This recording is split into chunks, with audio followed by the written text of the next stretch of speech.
Hey, what's up everybody? All right, we're going over scene number 5, and this is called Nebula for all of your beautiful space requirements.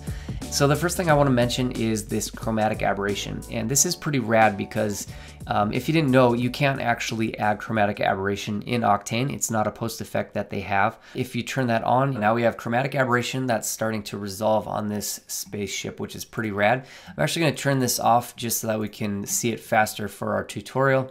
If you look at this nebula back here and we click on the aberration amount and kick that up, you'll see that we're really getting that nice RGB spawn at the same time.